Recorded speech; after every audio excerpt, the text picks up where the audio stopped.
बिहार पंचायत चुनाव को लेकर के प्रशासनिक तैयारियां जोरों से चल रही है। इस वक्त मैं बिहार के मधुबनी जिले के खुटौना प्रखंड में हूँ और आपको मैं बताऊं कि इस प्रखंड अंतर्गत जो है तीसरे फेज के लिए नामांकन जारी है और 16 सितंबर से लेकर के 22 सितंबर तक नामांकन चलेगा। अलग अलग पदों को लेकर के प्रत्याशी जो है वो नामांकन दाखिल करने के लिए खुटौना प्रखंड में आ रहे हैं। एक जानकारी और बता दूं कि तीसरे फेज में मधुबनी जो जिला है उसके अंतर्गत फुलपरास प्रखंड और खुटौना प्रखंड में जो है प्रत्याशी नामांकन के लिए आ रहे हैं। किस तरीके से नामांकन किया जाए, प्रत्याशियों को किन किन सावधानी की बरतने की जरूरत है, इन तमाम मुद्दों पर बात करेंगे।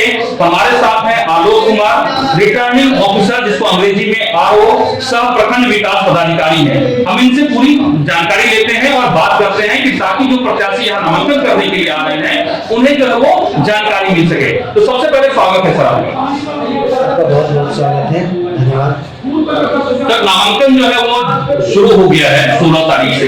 ये बताइए कि जो अब तक आपके पास जानकारी है किन किन तरह की सावधानी बरतने की जरूरत है जो नामांकन के लिए कैंडिडेट्स आ रहे हैं अलग अलग पंचायती स्तर के पद के लिए।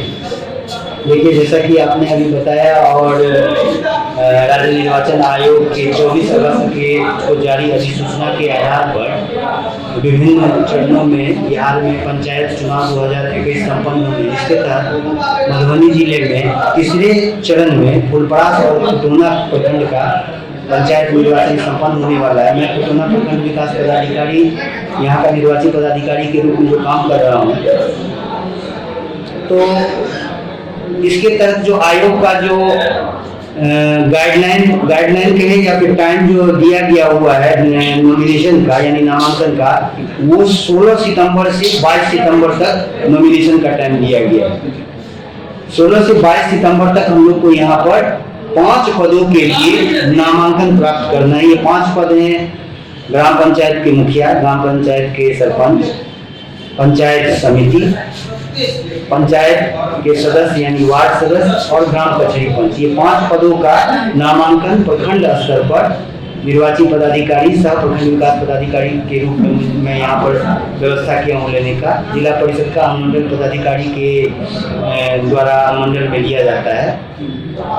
तो इसमें जैसा कि आपने अभी मुझसे पूछा कि किस किस चीज़ का सावधानी बरतना चाहिए, क्योंकि इसके द्वारा जो गाइडलाइन जो जारी किया गया उसमें सबसे मुख्य चीज मैंने जो देखा है, विगत आज तीसरा दिन है यहाँ पर नामांकन का, लोग नाम और उम्र के बारे में थोड़ा सा कंफ्यूज हो जाते हैं या फिर कुछ दूसरा एंट्री करके लाते हैं। जैसे नाम निर्देशन पत्र जो दिया गया हुआ आयोग का जो फॉर्मेट है, उस फॉर्मेट के तहत स्पष्ट रूप से गाइडलाइन में लिखा गया है कि आप जो इस प्रपत्र 6 यानी नामांकन पत्र जो है उसमें जो आपको भरना है उसमें वही नाम भरना है जो नाम मतदाता सूची में, एकदम अपडेटेड मतदाता सूची जो है प्रकाशित की गई है उसमें जो नाम है वही नाम मान्य होगा।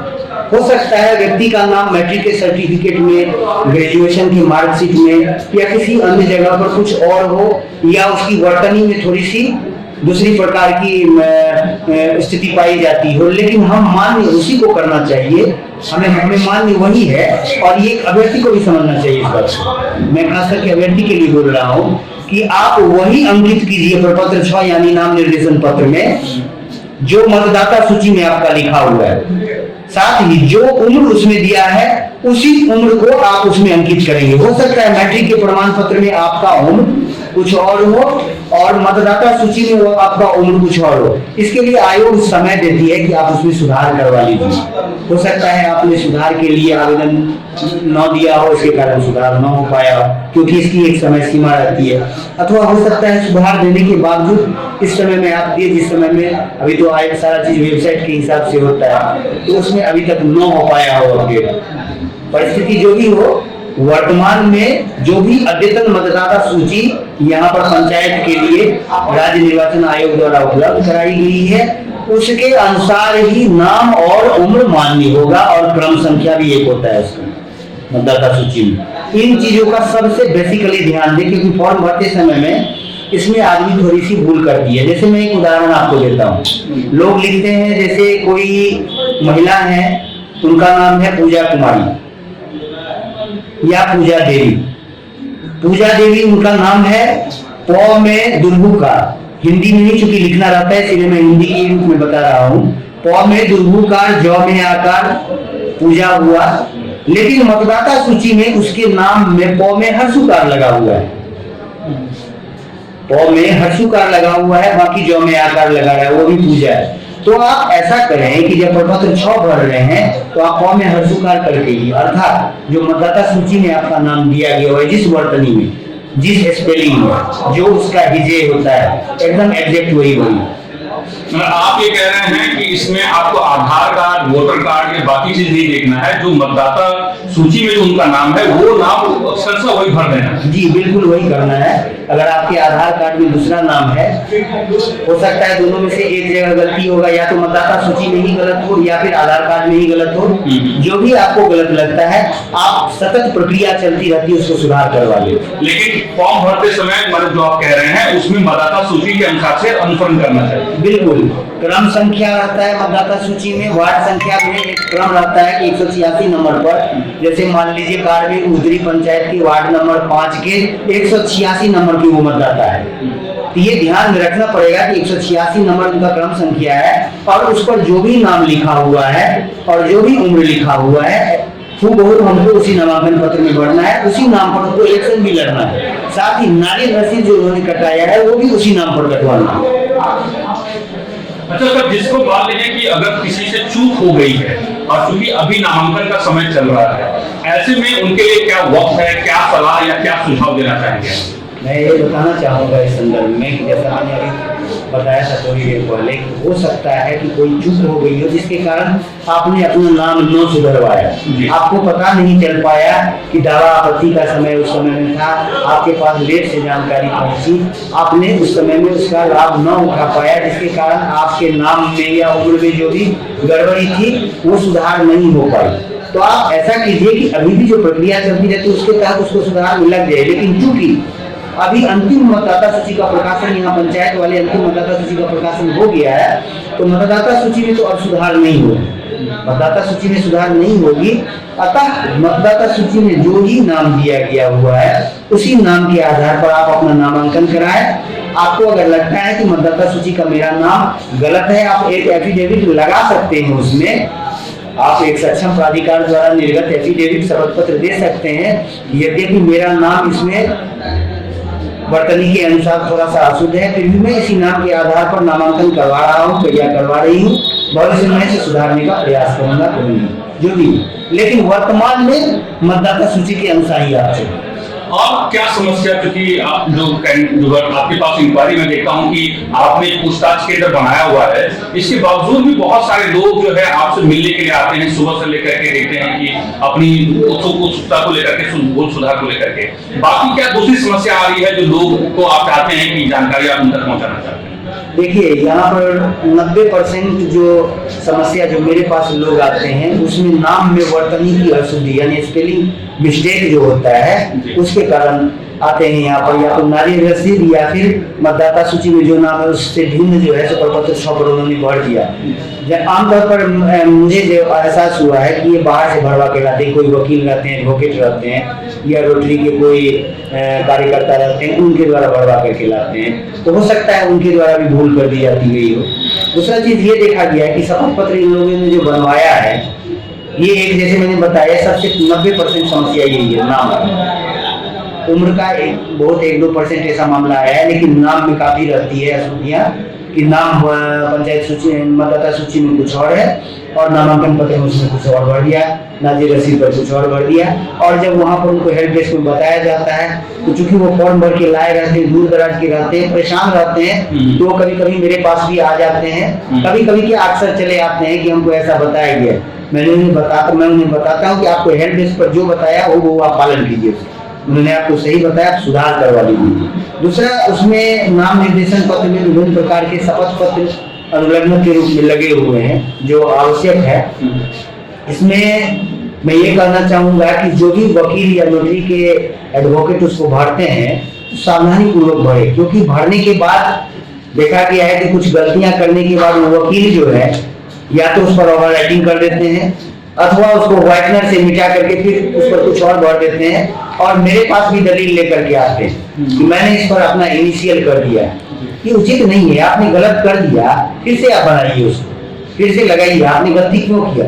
ये शपथ, एक तो शपथ पत्र जो होता है वो बनाते समय में वैसे ही बहुत सावधानी बरतनी पड़ती है। दूसरा, ये निर्वाचन से संबंधित एक्स्ट्रा सावधानी बरतनी पड़ेगी। आप ये कह रहे हैं कि किसी तरह की ओवरराइटिंग, कटिंग नहीं होनी चाहिए, आप ये कह रहे हैं, और जो भी चीज लिखा था बिल्कुल साफ सुथरे और बिल्कुल उसको सही तरीके से सत्यापन के बाद लिखा जाए, आप ये कह रहे हैं? जी बिल्कुल, मैं आपको बताना चाहूंगा, इस बार से राज्य निर्वाचन आयोग द्वारा प्रतिदिन प्राप्त किए गए विभिन्न पदों के नामांकन पत्र को, नाम निर्देशन पत्र को उसी दिन आयोग के वेबसाइट पर अपलोड भी करना होता है। उसी दिन हमको अपलोड करना रहता है। तो अगर मान लिया जाए कि कटिंग है या व्हाइटनर चला हुआ है, वो अपलोड करेंगे तो ऐसी बात नहीं कि वो सिर्फ मेरे तक सीमित है, वो निर्वाचन आयोग तक चला जाएगा, राज्य निर्वाचन आयोग तक वो जानकारी चली जाएगी कि वहां से व्हाइटनर लगा हुआ यहाँ पे भेजा गया। हो सकता है व्हाइटनर लगाने का मतलब होता है कि कोई और भी तो व्हाइटनर लगा करके बदल सकता है, इसीलिए वो अलाउड ही नहीं होना चाहिए मेरे विचार से। आप फ्रेश फिर से बनवा लीजिए। अच्छा, ये बताइए कि बहुत सारे लोगों को एक समस्या आ रही है कि जिन लोगों ने, जैसे मैं भी बहुत सारे कैंडिडेट से मिल रहा हूँ, आपके पास भी आता होंगे, एक उनके मन में एक डर सा है कि कहीं उनका नामांकन रद्द तो नहीं हो जाएगा, क्योंकि इस बार बहुत तरह की कोविड का भी गाइडलाइन है, बहुत सारे नई तरह के जो है इसमें नियम भी जोड़े गए हैं। तो आप उन लोगों से क्या कहना चाहते हैं जो नामांकन के लिए आ रहे हैं और जो नामांकन दाखिल करेंगे, 22 तारीख तक का समय है, उनके लिए क्या कहना चाहेंगे कि जो उनके मन में डर है? मैं सबसे पहले उनको ये कहूंगा कि आप अपने मन से डर हटा लीजिए। प्रशासन और यहाँ पर प्रखंड में जितने भी कर्मी हैं जो लगे हुए निर्वाचन के कार्य में, आपका हर एक प्रकार से 100% आपको सहयोग देंगे और हमारा पूरा प्रयास है कि यहाँ पर एक भी नाम निर्देशन, नामांकन जो है रद्द न हो। अधिकाधिक व्यक्ति लोकतंत्र के इस महापर्व में अपना निर्वाचन लड़ने का जो अधिकार है उसको प्राप्त करें। ये हमारा भरपूर और पुरजोर कोशिश रहेगा। इसी के तहत हम लोग इतना प्रयास कर रहे हैं। हेल्प डेस्क इसीलिए बनाया गया कि कोई भी अगर गड़बड़ी है तो ऐसा नहीं कि हमारे पास ये हो सकता है कि हम उनका गड़बड़ी वाला भी ले लें और जिस दिन समीक्षा की तिथि है उस दिन उसमें देखेंगे और ये गलत है उनको हम रद्द कर देंगे। लेकिन ये उचित नहीं लगता है, उचित नहीं लगता है, क्योंकि लोकतंत्र में माना जाता है कि जितनी भागीदारी हो उतनी अच्छी मानी जाती है। तो मेरा ये पूरा प्रयास है और उन लोगों को मैं ये जानकारी भी देना चाहूंगा, सूचना भी देना चाहूंगा कि यहाँ पर विभिन्न काउंटर जो बने हुए हैं हेल्प डेस्क के या फिर नामांकन के या फिर कई प्रकार के कर्मी और पदाधिकारी जो प्रखंड कार्यालय में, अंचल कार्यालय में यहाँ उपस्थित है, वो भी जानकारी देते रहते हैं लोगों को। वो जो बताते हैं वो सही जानकारी को आप अक्षरशः पालन कीजिए, सही नॉमिनेशन करवाइए और इलेक्शन लड़िए। मतलब आप एक तरीके से आश्वस्त कर रहे हैं कि आपने नामांकन किया है, आपके विभाग के द्वारा भी जो है वो पूरी तरीके से स्क्रूटनी होती है, तो नामांकन जो रद्द होने का जो डर है वो नहीं के बराबर है। जी, मैं उन लोगों को यही कहूंगा कि आप डरिए मत, सही नामांकन भरिए और हम यहाँ बैठे हुए हैं, आपका नामांकन सही करेंगे और आप इलेक्शन जरूर लड़ेंगे। आप लोगों को बहुत बहुत शुभकामनाएं। अच्छा, एक चीज उनके बारे में कोई एक वो कहते हैं कि कहीं साजिश ना हो, कोई विरोधी जो है इस तरह से ना कर दे, ऐसा उनके मन में कई बार जो है वो बातचीत में वो कहते हैं, ऐसा तो नहीं होता होगा प्रशासनिक लेवल का स्तर पर? नहीं, प्रशासनिक लेवल पर बिल्कुल ऐसा नहीं होता है। हम लोग बिल्कुल स्वतंत्र, निष्पक्ष और पक्षपात रहित होकर के काम करते हैं। नहीं मतलब है, यद्यपि ये प्रादेशिक निर्वाचन होता है, प्रादेशिक निर्वाचन होता है तो इस क्षेत्र विशेष के अधिकांश कर्मी रहते हैं, लेकिन जो भी यहाँ नौकरी करते हैं तो आप जैसा जानते होंगे कि जब एक कहानी था प्रेमचंद का पंच परमेश्वर, जब पंच के पद पर बैठता है तो आदमी के मन से सारा दुराग्रह और जितना उसका पक्षपात का भावना रहता है अपने आप खत्म हो जाती है। आप ऐसे पद पर जाते ही आपका भाई भी आता है, अगर वो गलत करता है तो आप उसको समझाने का प्रयास करते हैं कि भाई आपने नहीं कीजिए, ये गलत हो रहा है। हम लोग का पुरजोर कोशिश है, हमारे हर एक स्टाफ है, जितने भी पदाधिकारी हैं सभी कोशिश में लगे हुए हैं और सभी को कर भी रहे हैं। ऐसा एकदम निष्पक्ष होकर के हम लोग काम कर रहे हैं। जहाँ तक आपने बताया कि विरोधी, देखिए विरोधी इनके कौन है हम लोग नहीं जानते, क्योंकि जो नामांकन आपस में एक पद के लिए भरे वो सभी एक दूसरे के प्रतिद्वंदी हैं। मेरा उनसे यही एक अनुरोध रहेगा, उनको आप विरोधी न प्रतिद्वंदी करिए। वो विरोध नहीं कर रहे हैं, उनसे प्रतिस्पर्धा कर रहे हैं। हर एक आदमी को यहाँ पर लोकतंत्र में ये अधिकार मिला है कि वो प्रतिस्पर्धा करके अपना काबिलियत दिखाए, अपना जनाधार दिखाए और आगे ऊपर उठे। अच्छा, एक चीज जो एक इंक्वायरी है, वो जो रिजर्व सीट है उनकी जो फीस जो तय की गई है उनको लेकर के कुछ जो है जानकारी का जो है वो अभाव है। कुछ है आपके पास जो कहना चाहते हैं, जो लोग चाहते हैं जो महिला रिजर्व सीट है, जो और भी जो रिजर्व जो कैंडिडेट्स हैं, उनके लिए फीस में किस तरह की राहत दी गई सरकार के द्वारा, एक बार और जानकारी दीजिए।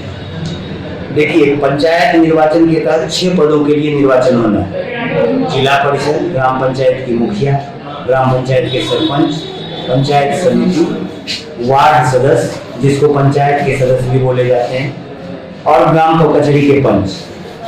इसमें जिला परिषद, जैसा मैंने आपको बताया, जिसका नामांकन आपको अनुमंडल में अनुमंडल पदाधिकारी द्वारा कराया जाता है, वहां पर जिला परिषद के लिए 2000 रुपये का नामांकन शुल्क निर्धारित किया गया है। 2000 रुपये का नामांकन शुल्क निर्धारित किया गया है। इसके अतिरिक्त ग्राम पंचायत के मुखिया, अभी हटाइए सर, और सरपंच, इन 3 पदों के लिए 1000 रुपये का नामांकन शुल्क। जिला परिषद के लिए 2000, ग्राम पंचायत के मुखिया, सरपंच और पंचायत समिति के लिए 1000 रुपये का नामांकन शुल्क। इसके अतिरिक्त ग्राम पंचायत के सदस्य यानी वार्ड सदस्य और ग्राम कचहरी पंच, इनके लिए 500 रुपये का नामांकन शुल्क आयोग द्वारा निर्धारित किया गया है। अब यहाँ पर शुल्क में जो छूट है वो इस प्रकार है। महिला अगर किसी भी जाति की हो, महिला के लिए कोई जाति का बंधन नहीं है, वो किसी भी कैटेगरी की हो, सामान्य की हो, एसटी की हो, एबीसी की हो, किसी भी कैटेगरी की हो, सिर्फ महिला होनी चाहिए। महिला किसी भी पद के लिए लड़ेंगी तो जो मैंने अभी निर्धारित शुल्क बताया है उसका आधा उनको माफ करके, यानी सिर्फ आधा ही उनको इनाम के रूप में भुगतान करने को कहा जाता है। उतना ही वो भर सकती है। जैसे मान लीजिए मुखिया के लिए 1000 और महिला, मान लीजिए वो महिला है तो मात्र 500 रुपया का नारी रसीद कटवाएंगी, चाहे वो किसी भी कैटेगरी की, वो महिला किसी भी कैटेगरी की हो और वो पद किसी भी कैटेगरी का हो। महिला अगर वहां पर लड़ने के लिए अगर सक्षम है, अगर वो उस पद के लिए वहां पर कंटेस्टेंट बन सकती है, तो महिला को रिबेट दिया गया हुआ है 50% का, आधा पैसा उन्हें। इसके अतिरिक्त जो महिला को इसके लिए कोई सर्टिफिकेट देने की आवश्यकता नहीं है, किसी भी प्रकार का प्रमाण पत्र देने की आवश्यकता नहीं, जाति प्रमाण पत्र, किसी भी प्रकार के प्रमाण पत्र की आवश्यकता नहीं है। वो महिला है, यही प्रमाण है कि वो आधा पैसा देंगे। अब आते हैं पुरुष पर। पुरुष अगर आरक्षित वर्ग से आते हैं तो आरक्षित वर्ग से आने पर उनको शुल्क में 50% का रिबेट मिलता है, यानी उनको आधा शुल्क देना होगा। लेकिन इसके लिए उन्हें जाति प्रमाण पत्र प्रस्तुत करना होगा कि वो सचमुच में आरक्षित वर्ग के हैं। सामान्य वर्ग के पुरुष के लिए इस चीज का प्रावधान नहीं है, तो उनको पैसा आधा माफ किया जाएगा। लेकिन शेड्यूल कास्ट हो गए, जो अनुसूचित जाति जिनको हिंदी में कहते हैं, और पिछड़ा वर्ग जिसको निर्वाचन की भाषा में अत्यंत पिछड़ा वर्ग बोला जाता है, ये दोनों कैटेगरी जो है इनको पिछड़ा वर्ग की अत्यंत पिछड़ा वर्ग दोनों के लिए अत्यंत पिछड़ा वर्ग से तात्पर्य एबीसी है, जो एनेक्सर 1 में आता है, अनुसूची 1 बोला जाता है। बिहार सरकार के गजट के अनुसार उन्हें ही आरक्षण का लाभ दिया गया हुआ है निर्वाचन में। निर्वाचन में जो आरक्षण में लाभ दिया गया हुआ है वो उन्हीं को दिया गया है जो एनेक्सर 1 में है। उनको शुल्क में भी लाभ है और जहाँ पर आरक्षित सीट है वहां पर वो आरक्षण के लिए लड़ भी सकते, ये दिया गया। अच्छा, आप ये बताइए कि क्योंकि ये 22 तारीख तक आपका जो नामांकन चलेगा, उसके बाद जो है समीक्षा कब होगी और कब सिंबल मिलेगा? 16 से 22 तारीख तक यहाँ पर नाम निर्देशन का समय निर्धारित किया गया हुआ है। 23 सितंबर, 24 सितंबर और 25 सितंबर, यानी 3 दिन, 23 से 25 सितंबर 2021 तक समीक्षा की तिथि निर्धारित है। इसमें नॉमिनेशन करते समय में ही उनके रिसीविंग जो दिया जाता है, रिसीविंग का जो कटिंग दिया जाता है, उस पर समीक्षा का तिथि और समय हम लोग अंकित करवा देते हैं। अगर वो चाहें तो उस समय में यहाँ उपलब्ध होकर के अपना देख सकते हैं। तो ये 3 दिन समीक्षा की तिथि है, 23, 24 और 25 सितंबर। 26 तारीख को बीच में 1 दिन का गैप दिया गया है और 27 सितंबर को नाम वापस की तिथि है। साथ ही साथ उसी दिन प्रतीक चिन्ह आवंटन भी हम लोग के द्वारा करने का एक निर्देश 27 तारीख को करेंगे जी। और जो है 8 अक्टूबर को वोटिंग होगी। जी, 8 अक्टूबर को यहाँ पर मतदान पूर्व से आयोग के द्वारा, निर्वाचन आयोग के द्वारा निर्धारित किया गया है और मतदान के एक दिन के पश्चात अर्थात 10 तारीख को यहाँ पर मतगणना का भी निर्देश प्राप्त है, अर्थात 10 अक्टूबर से मतगणना भी होगी। 10 और 11 अक्टूबर 2 दिन का समय दिया गया है। तो उम्मीद करते हैं कि सब कुछ पक्षपात रहित, शांतिपूर्वक और सौहार्द के वातावरण में संपन्न हो। अच्छा, एक लास्ट क्वेश्चन आपसे ये कि बहुत सारे लोग जो है कोरोना के गाइडलाइन के हिसाब से उनको है कि कितने लोगों को लेके जाया जाए, गाड़ियों को लेकर के है कि हम जाएं। कई बार एक उनकी जानकारी आपके विभाग के द्वारा दी गई है, फिर भी उनको बीच में एक जो है संशय की स्थिति है। एक छोटी सी जानकारी कि कैसे उनको यहाँ तक आना है, अपने नामांकन के कितने लोगों के साथ आना है, क्या गाइडलाइन दी गई है, छोटी जानकारी। देखिए, एक तो यहाँ पर पहले से हम लोग एक विश्वव्यापी महामारी कोविड से लड़ रहे हैं। हम लोगों ने अपनी जीवटता दिखाई है, अपनी जीवसा दिखाई है, लेकिन इस बीमारी को काबू करने में अभी भी हमें वक्त लगेगा। तो सबसे बेहतर प्रयास है कि हम परहेज करें, वैक्सीन लें, साथ ही साथ मास्क लगाएं और दूरी मेंटेन करें। इससे हम इस बीमारी को बहुत हद तक अपने आप से दूर रख सकते हैं। तो ये कोविड गाइडलाइंस तब तक जारी रहेगा जब तक इस पूरा महामारी का संपूर्ण रूप से सफाया नहीं हो जाता। अभी भी ये स्थिति बरकरार है। विभिन्न प्रकार के ऐसे न्यूज आते रहते हैं कि इस प्रकार का लहर आ रहा है वगैरह वगैरह। तो हमें सचेत रहने की आवश्यकता है। और दूसरा, अभी चूंकि आदर्श आचार संहिता यानी मॉडल कोड ऑफ कंडक्ट लागू है इलेक्शन के तहत, निर्वाचन के तहत, उसमें भी ज्यादा भीड़ लगाने की आवश्यकता नहीं है। कहने का तात्पर्य ये हुआ कि आप कोरोना से भी घिरे हुए हैं और मॉडल कोड ऑफ कंडक्ट से भी घिरे हुए हैं। दोनों चीज का अनुपालन करने का सीधा तात्पर्य है कि आप अपनी भागीदारी दिखाइए, दूरी बनाते हुए कम संख्या में जितनी आवश्यकता हो बस उतने ही लोगों को ले। और इसके तहत आयोग के द्वारा बहुत प्रकार के गाइडलाइंस निर्धारित किए गए, जिसका पालन करना अत्यंत आवश्यक है। जैसे ग्राम कचहरी के पंच और वार्ड सदस्य, इनके लिए अगर गाड़ी प्रचार जब करते हैं वो, तो प्रचार के लिए जब गाड़ी से निकलेंगे तो मात्र एक मोटरसाइकिल का इनके लिए प्रावधान किया गया है। इसके अतिरिक्त सरपंच, समिति और मुखिया, इन 3 पदों के लिए है कि या तो 2 मोटरसाइकिल का उपयोग करेंगे अथवा एक हल्की गाड़ी, चौपहिया गाड़ी का उपयोग करेंगे। जिला परिषद के लिए इसके अतिरिक्त 4 मोटरसाइकिल अथवा 2 हल्के चौपहिया गाड़ी की व्यवस्था की गई है। गाइडलाइन है, इसको सभी आदमी को समझना चाहिए, उसका पालन करना चाहिए। आप बीमारी से भी बचेंगे और स्वच्छ हो करके आयोग के गाइडलाइंस के अनुसार अपना जो है इलेक्शन भी लड़ेंगे। ये दोनों चीज होगा, आपको भी प्रसन्नता मिलेगी, समाज भी सुरक्षित रहेगा और ये निर्वाचन का महत्वपूर्ण काम बहुत अच्छे ढंग से संपन्न भी होगा। जी, कुछ और कहना चाहेंगे? मैं यहाँ पर खुटौना प्रखंड के जितने भी यहाँ पर व्यक्ति हैं जो नाजिर रसीद कटाने के बाद यहाँ पर नामांकन पत्र दाखिल कर रहे हैं और निर्वाचन लड़ने के इच्छुक हैं, उनको मैं ये संदेश देना चाहूंगा कि आप लोग बिल्कुल भय रहित होकर के और एकदम जो यहाँ पर आपको बताया जा रहा है उसका पालन करते हुए, नामांकन कराते हुए आप इलेक्शन लड़िए। हम पूरा जिला प्रशासन, प्रखंड प्रशासन, सभी आदमी हम लोग जीतोड़ मेहनत कर रहे हैं और कोशिश कर रहे हैं कि आपको हर प्रकार से सहयोग देते हुए शांतिपूर्वक, निष्पक्ष और भय रहित वातावरण में निडरता पूर्वक एकदम सही ढंग से निर्वाचन को संपन्न कराएंगे। तो ये है आलोक कुमार, रिटर्निंग ऑफिसर, जिसे इंग्लिश में आरओ कहते हैं, सह प्रखंड विकास पदाधिकारी खुटौना के हैं। और आपको बताऊं कि खुटौना प्रखंड अंतर्गत तीसरे चरण में यहाँ पर जो है वोटिंग होनी है। 8 अक्टूबर को वोटिंग होगी और सारी जानकारी जो है आपको रिटर्निंग ऑफिसर के तौर पे आलोक कुमार ने आप जितने भी वोटर हैं उनको भी दी है और जो नामांकन करने के प्रत्याशी हैं उनको दी है। मुझे लगता है ये जानकारी काफी आप लोग के लिए लाभदायक साबित होगी। तो आप देखते रहिए, आप लगातार हम आपको इस पूरे पंचायत चुनाव से जुड़ी हुई खबर आपको देते रहेंगे। आपको कैसा लगा जरूर लिखिएगा, आप भी बताइएगा। अगर आप चाहते हैं कि आपको इस तरह का इंफॉर्मेटिव वीडियो मिलता रहे तो आप हमारे चैनल द इंडिया प्लस को सब्सक्राइब करना ना भूलें। साथ में आप बेल आइकन को दबाना भी ना भूलें ताकि आपको नोटिफिकेशन मिलता रहे। आप हमारे इस वीडियो को शेयर भी कर सकते हैं।